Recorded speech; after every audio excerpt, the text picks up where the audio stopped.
has become unstable.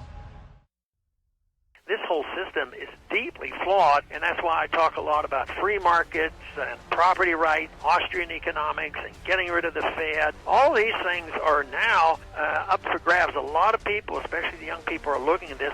So for this reason, I'm a bit encouraged by, what might come out of this. But I think we're going to go through the ringer. I think it's going to get much, much worse, and it's bad enough already. But there's no way that we can step back. The one thing I'm convinced of after having spent so much time in Washington is that this will not be a gradual recovery from this disaster that we have. We're not going to elect enough people and enough courage to vote the right way, and there's too much demagoguing and too much misunderstanding that people would revolt. But the collapse will come, it's going to hit the dollar, and then we're going to have our opportunity. So the more people who are protected intellectually as well as financially, the better off we'll be in rebuilding what we'll have, what we'll need to do in the near future.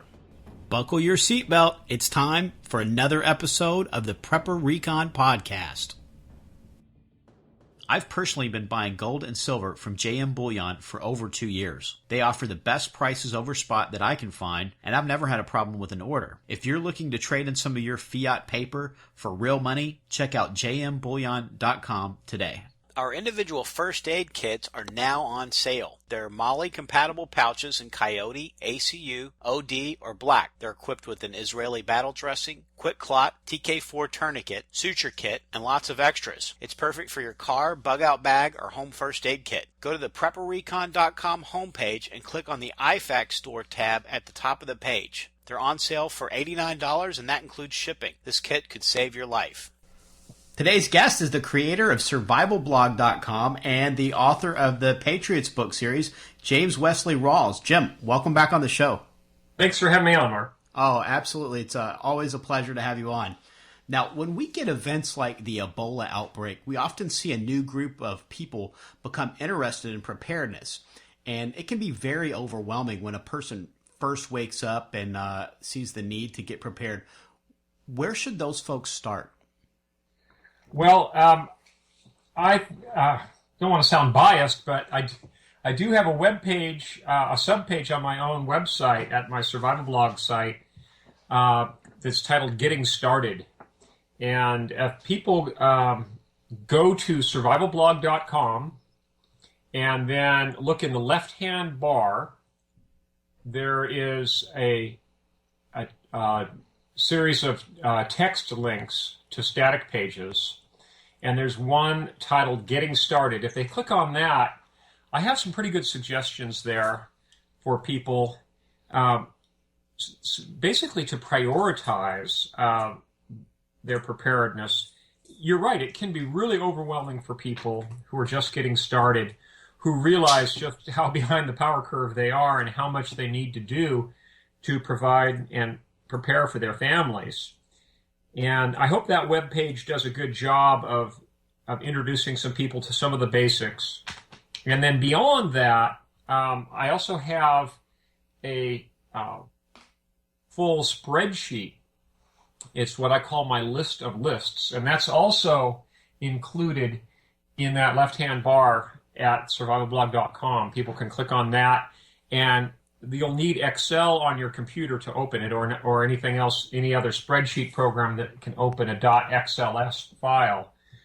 But that has quite a bit of detailed information for people to prioritize, again, in detail, what they need to do to prepare their families for any number of potential situations. And the basics that we would need just to be ready for anything from like a hurricane to basically to the zombie apocalypse is going to be, I think that you coined the phrase beans, bullets, and Band-Aids. Yeah, that's basically it. People need to think in terms of food storage, water filtration, self-defense, and medical supplies are probably right near the top of everyone's list.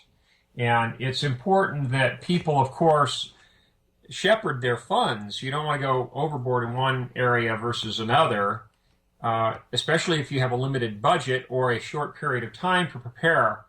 It's really important that people hit all the main areas of preparedness early on and sufficiently to provide for their families. And now the administration seems to think that Ebola isn't really that easily spread and that we don't really have that much to worry about. But now, prior to 2008, Ben Bernanke said on CNBC that he didn't think we would have a housing crisis. Then when it became obvious that we were having a housing crisis, he said he was sure that it would be contained to the subprime market. Should we trust the government and the talking heads on Ebola, or do you think we have a little bit more cause for concern? I think we should absolutely not trust the government. And if the government has proved anything, it's their extreme incompetence.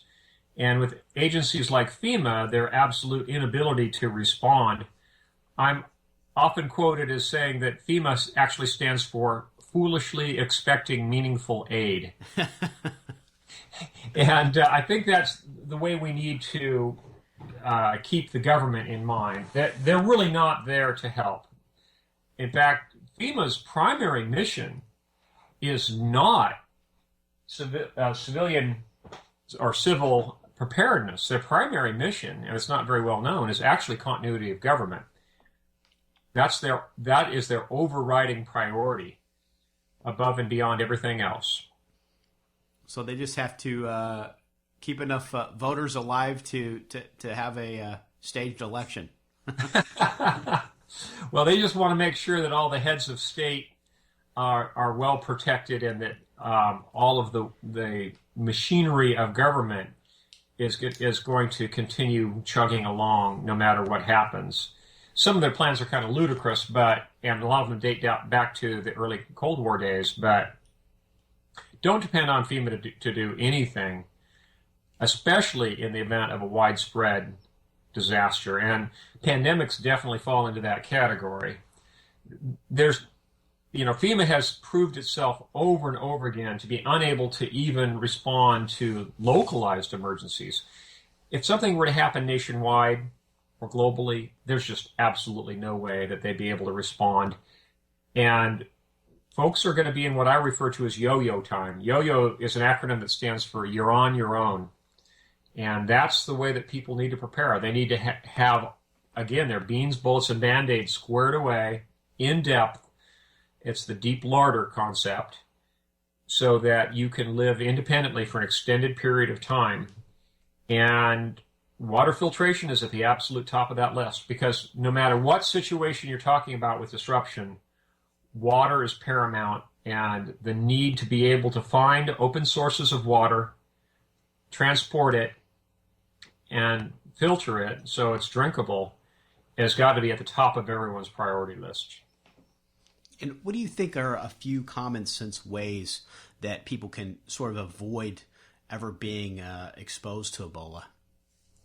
Well, the most important thing would be isolating your family. I know that a lot of people, unfortunately, are tied to jobs that require them to work 9 to 5 in a corporate environment, and they're going to have to be in contact with other people.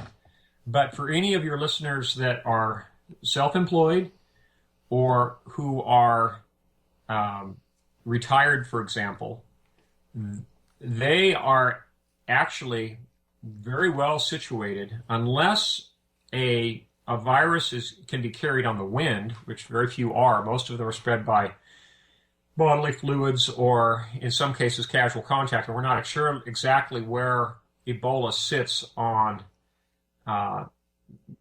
that spread of threats, just how casual a contact it could be. But if someone is in a stage of life where they can isolate their families and virtually just basically lock their door, or in the case of people who live out in the country, lock your front gate and put up a sign that says, sorry, no visitors, and UPS and FedEx and US Mail leave packages in this crate. And, you can just buy an old pallet crate and flip it on its side and have that sitting out at the county road for your folks who live out in the country. And then when you bring your mail in, you want to be in at least limited protective posture. You're going to want to at least have a mask and gloves and goggles, So when you handle mail or handle packages, every family should have a few utility spray bottles. You can get them for, you can buy them at a 5 and dime store for 80 or 90 cents a piece in quantity. And several jugs of Lysol that you can dilute. For packages, you'd of course want to spray down the exterior of the packages, let them sit for half an hour, flip them over, and hit the other side. For your letters, just you would want to have a designated bag, a disposable bag that you would carry the mail in, and you would discard your gloves as you come into your house. As the gloves come off, you're going to grab that bag from the other end of the bag that you've been handling, and then put the mail, that whole bag of mail, directly into your microwave oven, set it on high for 90 seconds, and then you've got pretty well sterilized mail. That'll kill most viruses, including Ebola. And then you can feel safe to open your letters.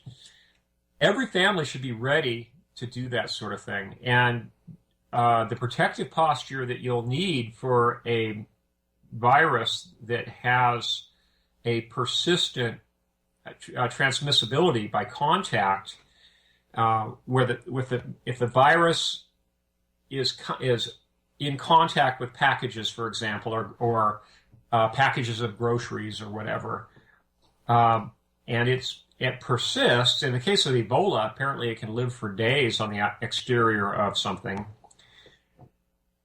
You're going to need to have lots and lots of disposable nitrile gloves. You'll want to have plastic booties that you can slip over your shoes. And you'll need those in large quantity. I'm talking a couple hundred pair. And that way you can don those before you go out to handle packages or mail, or handle anything that anyone else has been in contact with. And then you need to shed those, and you have a designated container for them to go into. Probably a burn barrel right outside your just a few paces from your door is probably the safest thing to do. And then once every week or two, you just touch that barrel off with a little woof of diesel fuel.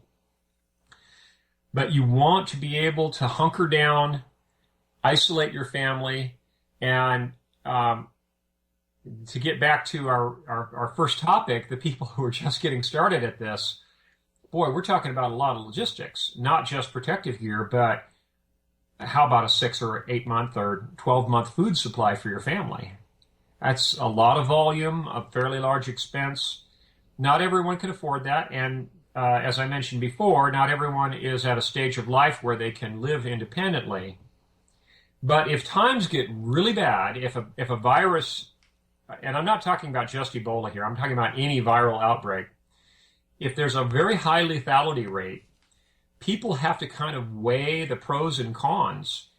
And if it looks like it's going to have a high lethality rate and it's highly transmissible, people need to seriously think about just, phoning in their resignation at work and saying, I'm sorry, I really hope that you are willing to hire me back in 6 months or a year when this thing burns itself out, but my family has to come first. I'm just plain staying home.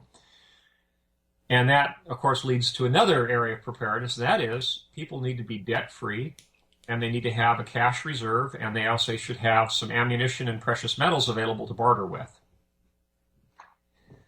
It's a lot to think about.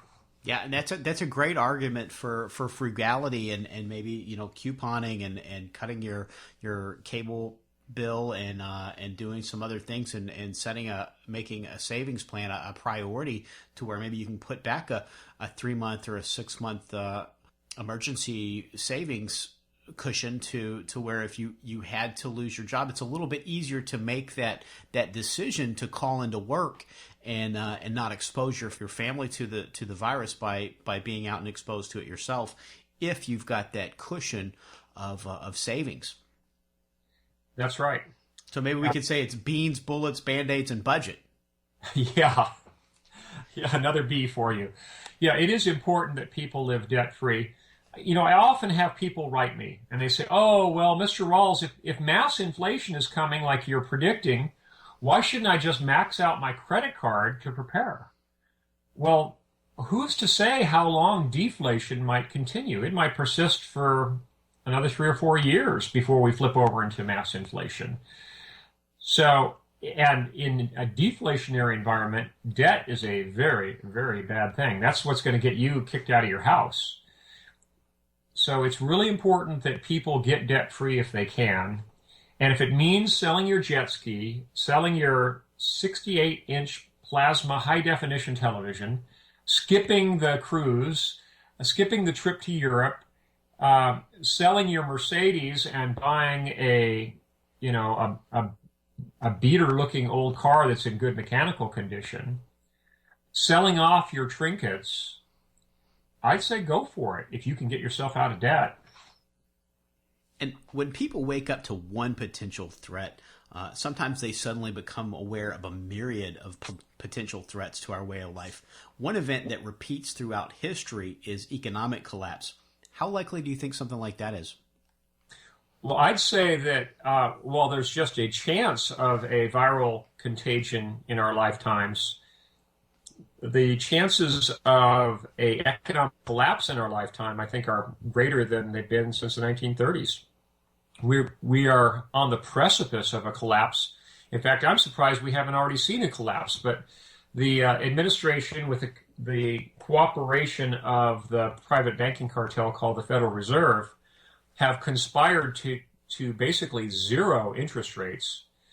And that has artificially kept the stock market afloat. It's kept the consumer economy afloat. And it's kept the real estate market afloat. If it weren't for that zero interest rate policy, we would be in the depths of a second Great Depression right now. All they're really doing is forestalling the inevitable, and they're making the inevitable depression that much worse. It's going to be that much deeper, and it's going to last that much longer because of the absolute mountain of debt that they've accumulated. And what are a few specific preparations that we could make above our basic level of preparedness for an economic collapse? Well, I think the most important thing is, in case the collapse is deflationary at first, people should be debt-free. But beyond that, it's important that people have a cash reserve. And here I'm just talking small bills, 1s, 5s, 10s, and 20s, for basically a couple months' worth of pay. Keep that on hand. I'm a big believer in pre-1965 silver coinage for barter purposes. And I'm also a really big believer in common caliber ammunition for barter purposes. Because if things get really bad, people aren't even going to want silver. They're only going to be looking for food and ammunition. And if you have really common calibers, and here I'm talking 22 long rifle, 38, 357, 9mm, 45 for pistols, 223, 308, and 7.62 by 39 for rifles, and just plain old 12-gauge shotgun shells for shotguns, those common calibers are going to be worth practically their weight in silver in the first few weeks of a full-scale collapse. And do you think that ammunition as a barter currency, do you think that that's something that should be limited to your mutual assistance group and your community? Is there any chance that... Well, it depends on where you live. If you live out in the boonies like I do, where all my neighbors for miles in all directions, and there are not that many of them, I live in a very lightly populated area, are fairly trustworthy folks. They're all fairly self-sufficient, they're fairly conservative, most of them are God-fearing. I wouldn't have any reluctance at all in bartering ammunition. But if I lived in a suburb, I would be very reluctant to barter with anyone other than trusted friends.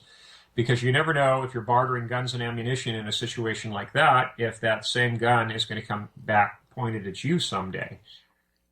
We're going to take a quick break, and we'll be right back. Katie Armor offers affordable body armor, including level 3 trauma plates made of AR-500 steel. They can endure multiple rounds from pistols and rifles up to 7.62 NATO. Their plates are available with Rhino Linings coatings to reduce SPA. Go to katiearmor.com, that's CATI armor.com today. And silver's at a 5-year low, And a lot of analysts are saying that it's far below the cost of production. It is. It's a great time to buy silver.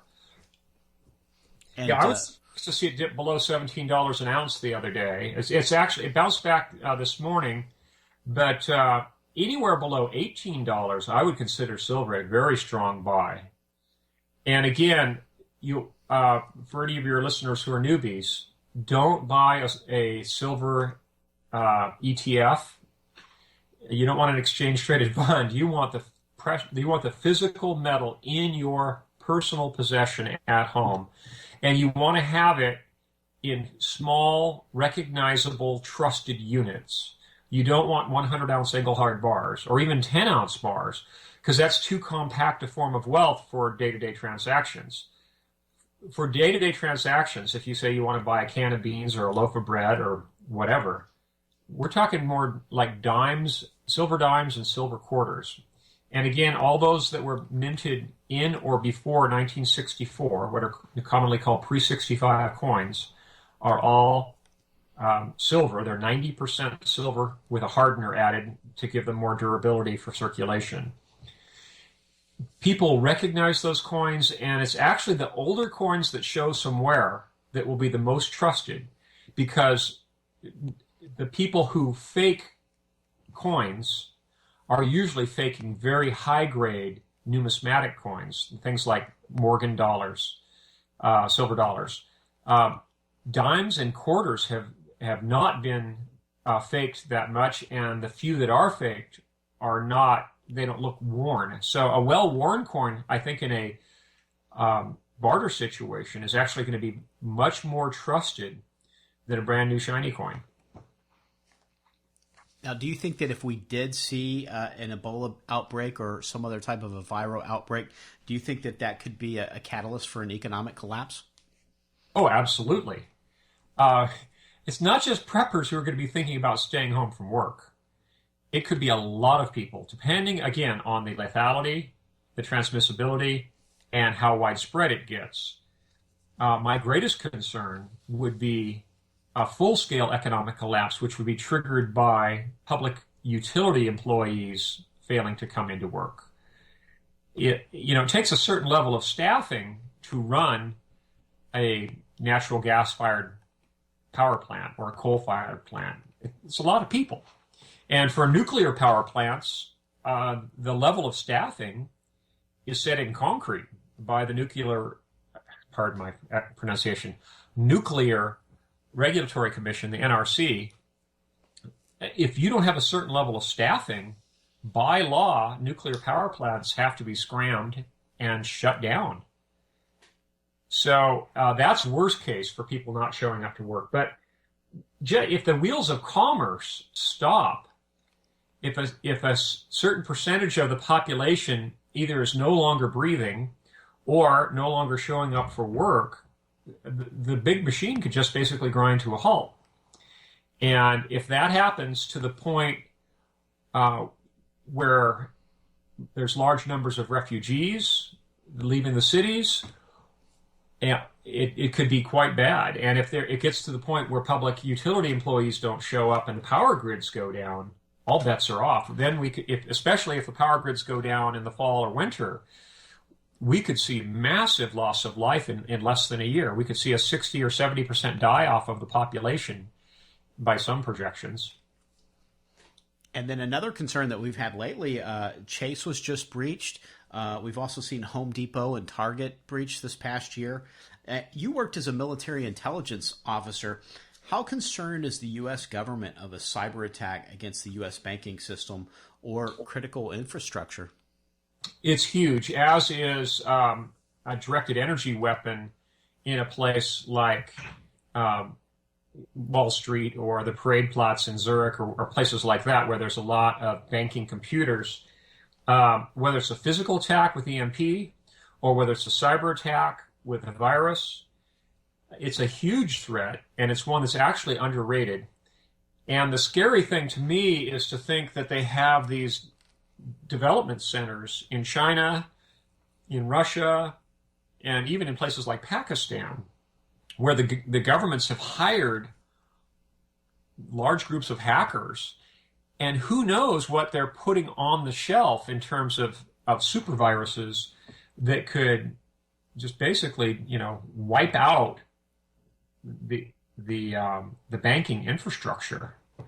Who knows what cyber weapons exist that they've tested in a limited fashion in a closed loop that they just have sitting there waiting for the big day.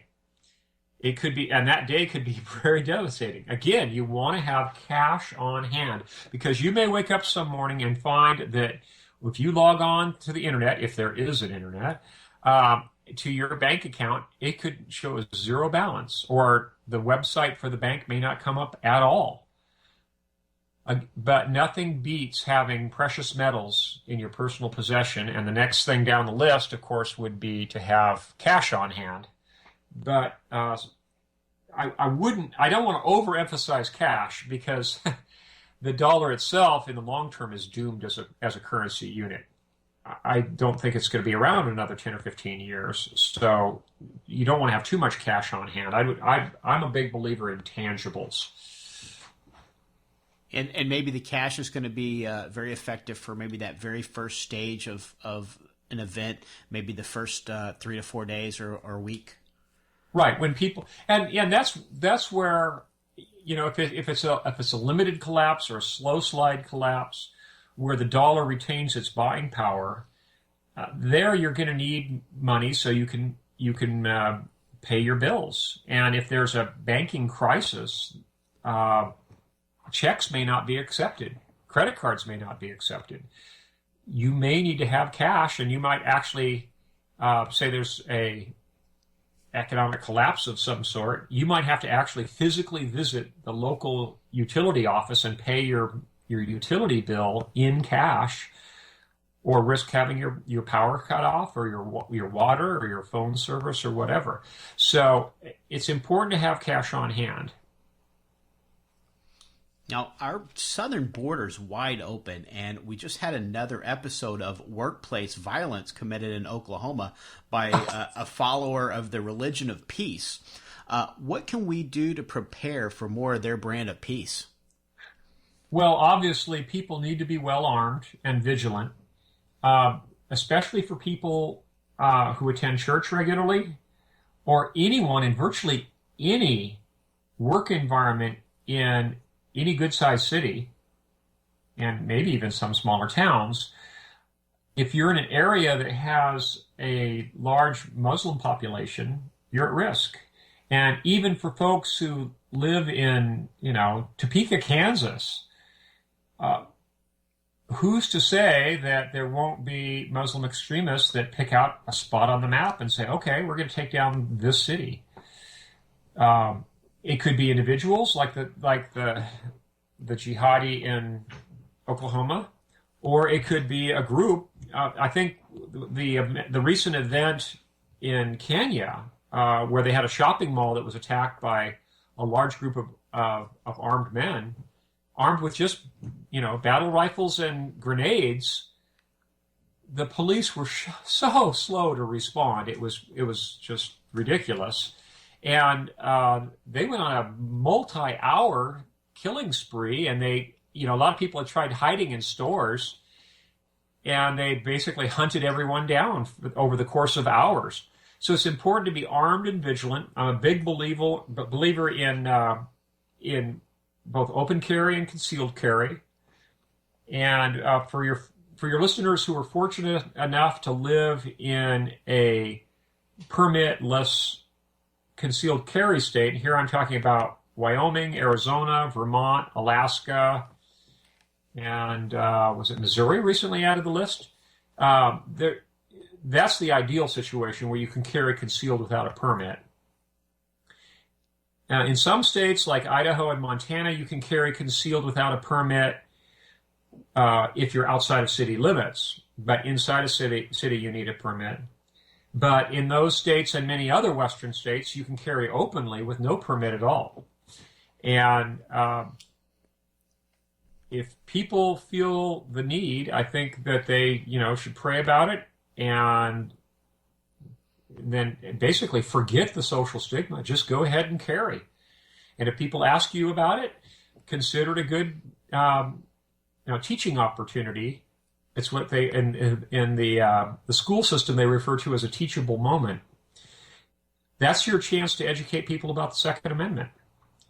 And I'm very fond of saying that any right that doesn't get exercised eventually can devolve into a privilege and may even get to the point of being declared a crime.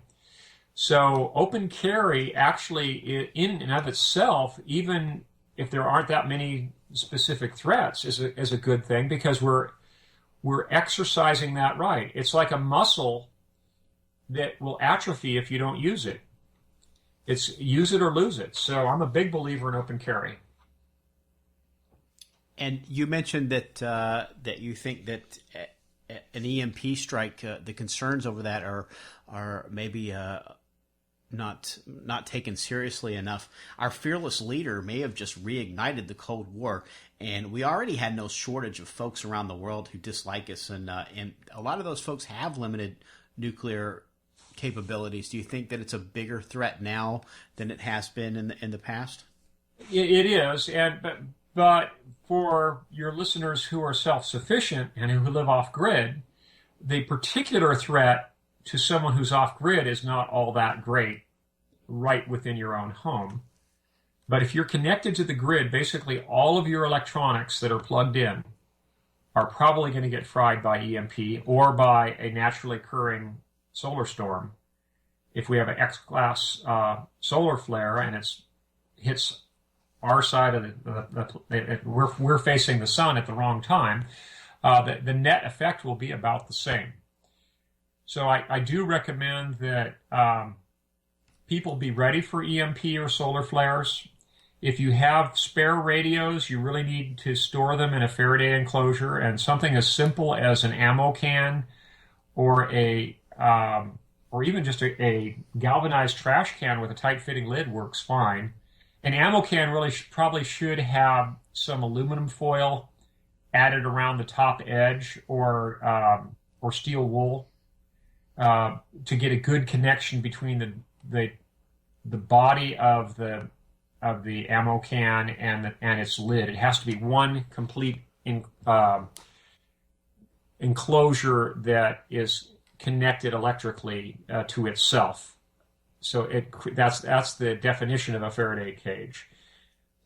That would go the same for all your spare electronics need to be stored. If you have a spare laptop, if you have a shortwave radio that you don't listen to on a regular basis, you really should put it in a trash can to protect it. Same goes for any other electronics that have microcircuits that you would normally have plugged into grid power. Folks who live off-grid, who live with just a microhydro system or a photovoltaic system with just, the real threat of EMP is those miles and miles and miles of telephone lines and power lines that act like giant EMP antennas and direct that EMP right to your devices that are plugged in. So if you either live off-grid, where you only have 20 feet of cabling that goes to your solar panels, your electronics really aren't that great of a risk unless you're right near a nuclear detonation. Or if you keep your electronics unplugged and in Faraday enclosures, you're going to be pretty well protected. But even if you and your family have taken all the right precautions, you've got to anticipate that nearly everyone else, including the banking system, the grocery stores, the trucking lines, everyone else is going to have all their electronics fried. And that would be enough just in itself to collapse the economy.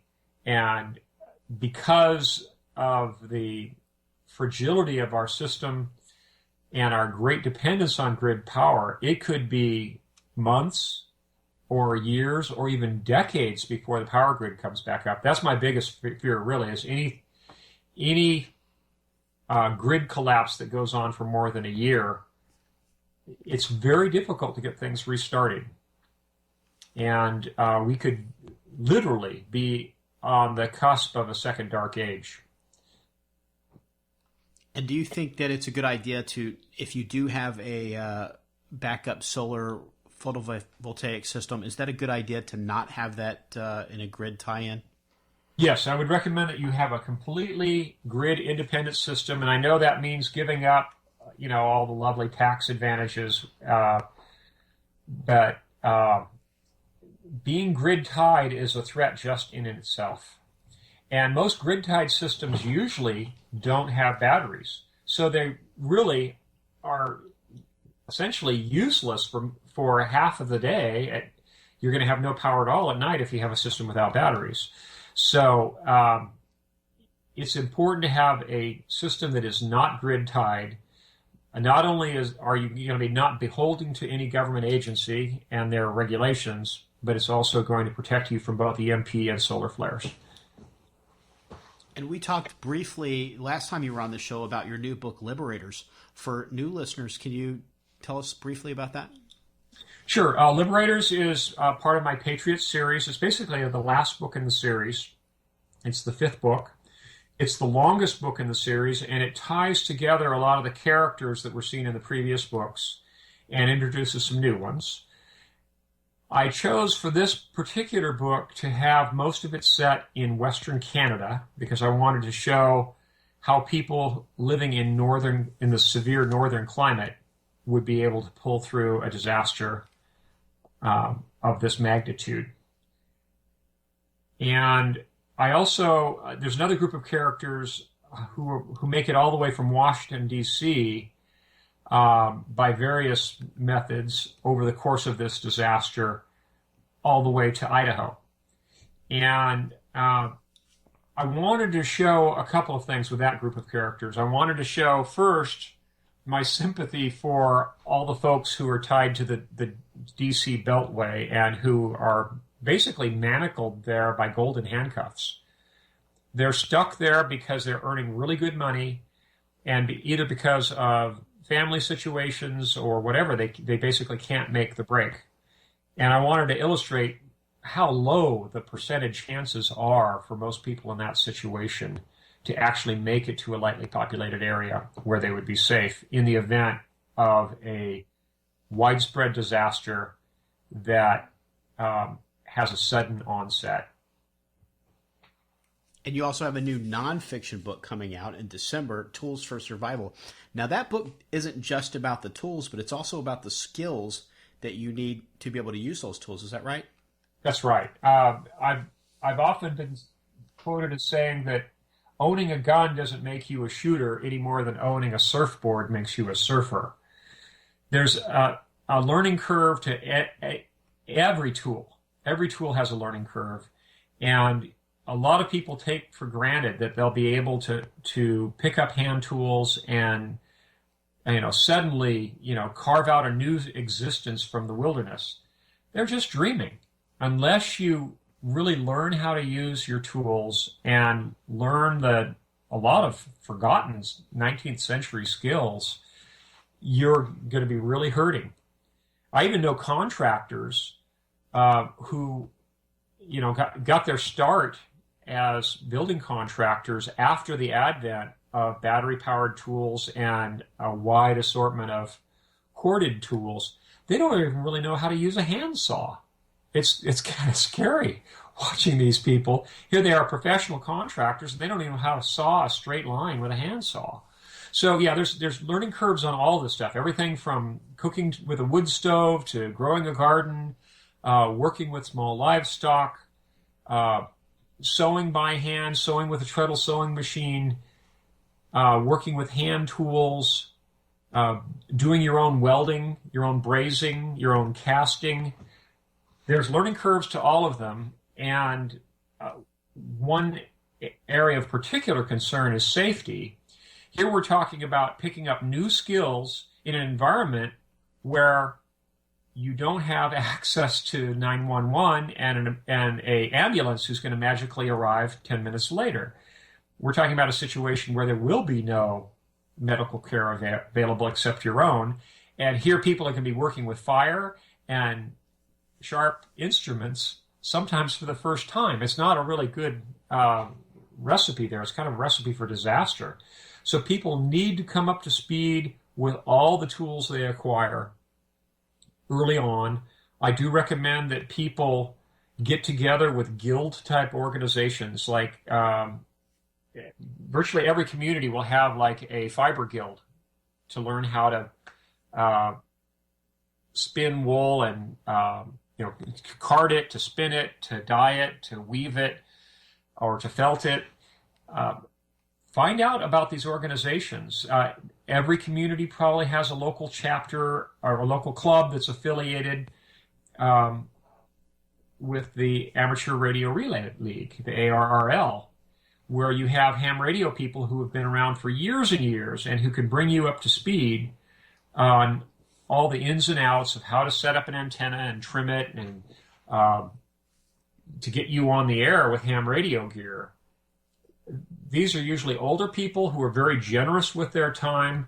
They have a tremendous wealth of information. But if you try to wait until after everything hits the fan to learn how to operate a ham radio that's sitting in a box, you're probably not going to do very well. In fact, if you make the mistake of keying up the handset on a radio without an antenna connected, you're going to burn out the finals of that radio, and it's going to be, absolutely worthless for anything but reception. So get to know your tools, get together with the older folks in your community that have these skills, and come up to speed. I'm talking about everything from, canning produce from your garden to running a treadle sewing machine and zeroing your rifles, becoming combat ready with your rifles. There's a difference between just being a marksman and being a combat shooter. Get training from the very best folks you can find. In the case of shooting, the very best training that you can afford. I would much rather have 1 or 2 guns and a couple of thousand rounds of ammunition and go to a top-rated shooting school for rifle, handgun, shotgun than I would to have 10 or 15 guns and no training. That's just foolhardiness. And both of your books are available for pre-order?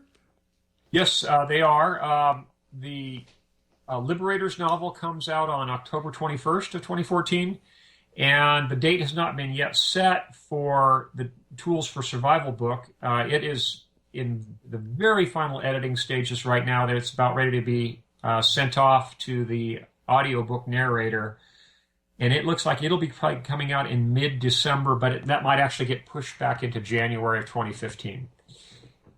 And for the folks that'd like to learn more, can you tell them where they can find your website? And then also maybe for the folks that are just coming on board with the need to prepare, can you just go over?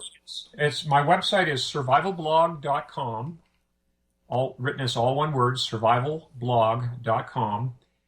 And all the content there is available free of charge. There's no special members-only area. All the archives that date all the way back to 2005 are completely searchable. Everything's free of charge. And there's just a tremendous wealth of information there that I recommend that people delve into. And again, there are a few static pages off in the left-hand column, like the Getting Started page and my List of Lists page. I highly recommend that people start there. Jim, it's always a pleasure to have you on the show. Thanks so much for your time. Thank you so much for having me on. God bless you and your listeners. Thank you. In American Reset, the final chapter of the Economic Collapse Chronicles, the ultimate contest between liberty and tyranny reaches the apex. The Bear family and their neighbors learn the true value of community as they rely on each other to survive the war and the effects of the financial meltdown. Will the collapse bring an oppressive regime that enslaves the American people, or will the patriots prevail and guide the country back to a place of freedom, peace, and prosperity? Get your copy of American Reset in Kindle, paperback, or audio edition at Amazon.com today.